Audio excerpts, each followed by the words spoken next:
think if you were Meghan Markle, particularly, the former cable TV actress, and given the background that you had, particularly over here with the great British public, you might think differently about how you present yourself on the mainstream media.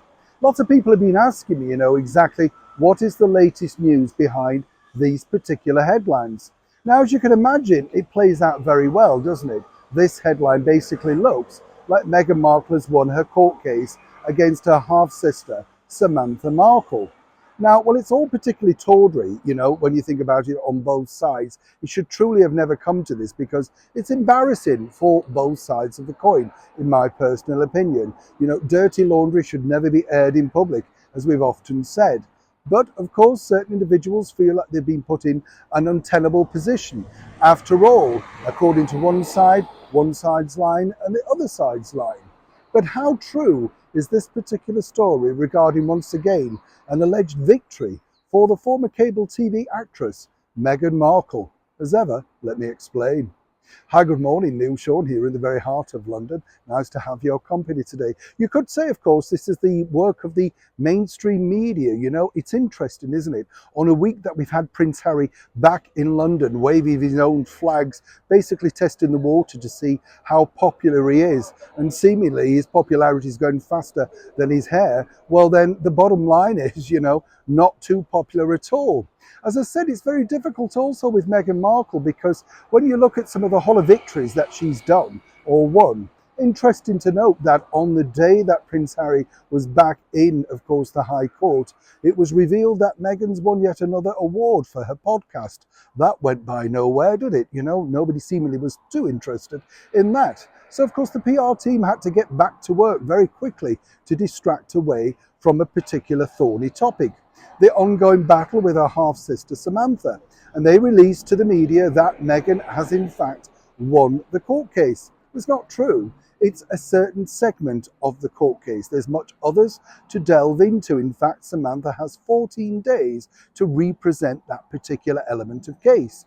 And even if she was thrown out once again, there are still other elements regarding other aspects of her litigation, including the Oprah Winfrey interview. So why did most of the mainstream media over here decide to stick with Harry and Meghan and present, some might say, allegedly, a false narrative of the truth? Well, it's two things really. The mainstream media know that it sells, copies, digital clicks, if they say a win against Meghan. It's as simple as that. They don't necessarily like to get in the way of the truth. Well, it is a fact at this particular point that on a technicality, that particular point has been thrown out. Moving forward, it's by no means over. But what's also interesting here, as many people are now suggesting, is if this does go quite badly for Samantha, the half-sister, then simply she could present the facts, literally, the receipts for the education, everything that she's claiming in her claimant, as it were, to the public. Why hold back? If you've lost in a court, you still have the court of public approval. So it would make sense to do that. But right now, to say that Samantha has lost the case is truly an unholy wrong. She's currently looking at her options, as they say, and many people over here in the United Kingdom are rooting for her. Likewise, many people were thrilled with the news that it appeared that Meghan had in fact won this element of her case. But let's not forget, this is the same Meghan that claimed, alongside her very good friend and author, that they'd never ever helped each other in putting this particular book together. And then suddenly she misled, reminded, whatever, and lied to the British court. That will be one element, no doubt, that certain people might wish to bring up once again and their ongoing litigation against that particular individual.